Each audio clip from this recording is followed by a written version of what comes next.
Kejadian pasal 44. Piala Yusuf hilang dan didapati. Sesudah itu diperintahkan nyala kepada kepala rumahnya, isilah karung orang-orang itu dengan gandum, seberapa yang dapat dibawa mereka, dan letakkanlah uang masing-masing di dalam mulut karungnya.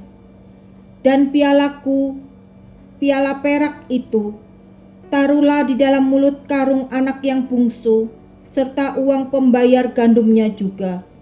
Maka diperbuatnyalah seperti yang dikatakan Yusuf. Ketika paginya hari terang tanah, orang melepas mereka beserta keledai mereka. Tetapi baru saja mereka keluar dari kota itu, belum lagi jauh jaraknya, berkatalah Yusuf kepada kepala rumahnya, "Bersiaplah, kejarlah orang-orang itu, dan apabila engkau sampai kepada mereka, katakanlah kepada mereka, mengapa kamu membalas yang baik dengan yang jahat? Bukankah ini piala yang dipakai tuanku untuk minum, dan yang biasa dipakainya untuk menelaah? Kamu berbuat jahat dengan melakukan yang demikian."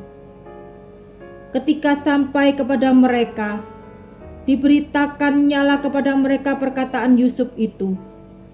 Jawab mereka kepadanya, "Mengapa tuanku mengatakan perkataan yang demikian? Jauhlah daripada hamba-hambamu ini untuk berbuat begitu. Bukankah uang yang kami dapati di dalam mulut karung kami telah kami bawa kembali kepadamu dari tanah Kanaan? Masakan kami mencuri emas atau perak dari rumah tuanmu? Pada siapa dari hamba-hambamu ini kedapatan piala itu, biarlah ia mati. Juga kami ini akan menjadi budak tuanku." Sesudah itu berkatalah ia, "Ya, usulmu itu baik, tetapi pada siapa kedapatan piala itu, hanya dialah yang akan menjadi budakku, dan kamu yang lain itu akan bebas dari salah." Lalu segeralah mereka masing-masing menurunkan karungnya ke tanah, dan masing-masing membuka karungnya. Dan kepala rumah itu memeriksanya dengan teliti. Ia mulai dengan yang sulung sampai kepada yang bungsu. Maka kedapatanlah piala itu dalam karung Benyamin. Lalu mereka mengoyakkan jubahnya, dan masing-masing memuati keledainya, dan mereka kembali ke kota. Ketika Yehuda dan saudara-saudaranya sampai ke dalam rumah Yusuf, Yusuf masih ada di situ. Sujudlah mereka sampai ke tanah di depannya. Berkatalah Yusuf kepada mereka, "Perbuatan apakah yang kamu lakukan ini? Tidakkah kamu tahu bahwa seorang yang seperti aku ini pasti dapat menelaah?" Sesudah itu berkatalah Yehuda, "Apakah yang akan kami katakan kepada tuanku? Apakah yang akan kami jawab? Dan dengan apakah kami akan membenarkan diri kami? Allah telah memperlihatkan kesalahan hamba-hambamu ini. Maka kami ini, budak tuanku lah kami, baik kami maupun orang pada siapa kedapatan piala itu." Tetapi jawabnya, "Jauhlah daripadaku untuk berbuat demikian. Pada siapa kedapatan piala itu, dialah yang akan menjadi budakku. Tetapi kamu ini, pergilah kembali dengan selamat kepada ayahmu." Yehuda membela Benyamin. Lalu tampillah Yehuda mendekatinya dan berkata, "Mohon bicara tuanku, izinkanlah kiranya hambamu ini mengucapkan sepatah kata kepada tuanku. Dan janganlah kiranya bangkit amarahmu terhadap hambamu ini, sebab tuanku adalah seperti Firaun sendiri. Tuanku telah bertanya kepada hamba-hambanya ini, 'Masih adakah ayah atau saudara kamu?' Dan kami menjawab tuanku, 'Kami masih mempunyai ayah yang tua, dan masih ada anaknya yang muda, yang lahir pada masa tuanya. Kakaknya telah mati. Hanya dia sendirilah yang tinggal dari mereka yang seibu. Sebab itu ayahnya sangat mengasihi dia.' Lalu tuanku berkata kepada hamba-hambamu ini, bawalah dia kemari kepadaku, supaya mataku memandang dia.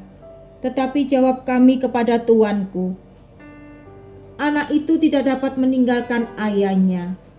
Sebab jika ia meninggalkan ayahnya, tentulah ayah ini mati.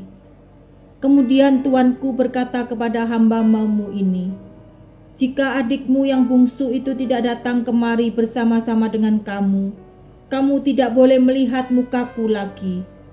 Setelah kami kembali kepada hamba-Mu ayahku, maka kami memberitahukan kepadanya perkataan tuanku itu.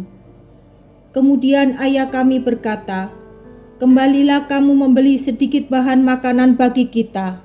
Tetapi jawab kami tidak dapat pergi ke sana. Jika adik kami yang bungsu bersama-sama dengan kami, barulah kami akan pergi ke sana. Sebab kami tidak boleh melihat muka orang itu apabila adik kami yang bungsu tidak bersama-sama dengan kami. Kemudian berkatalah hamba-Mu ayahku kepada kami, kamu tahu bahwa istriku telah melahirkan 2 orang anak bagiku. Yang seorang telah pergi daripadaku, dan aku telah berkata, tentulah ia diterkam oleh binatang buas, dan sampai sekarang aku tidak melihat dia kembali. Jika anak ini kamu ambil pula daripadaku, dan ia ditimpa kecelakaan, maka tentulah kamu akan menyebabkan aku yang ubanan ini turun ke dunia orang mati karena nasib celaka. Maka sekarang, apabila aku datang kepada hamba-Mu ayahku, dan tidak ada bersama-sama dengan kami anak itu, padahal ayahku tidak dapat hidup tanpa dia, tentulah akan terjadi apabila dilihatnya anak itu tidak ada, bahwa ia akan mati, dan hamba-hamba-Mu ini akan menyebabkan hamba-Mu ayah kami yang ubanan itu turun ke dunia orang mati karena duka cita.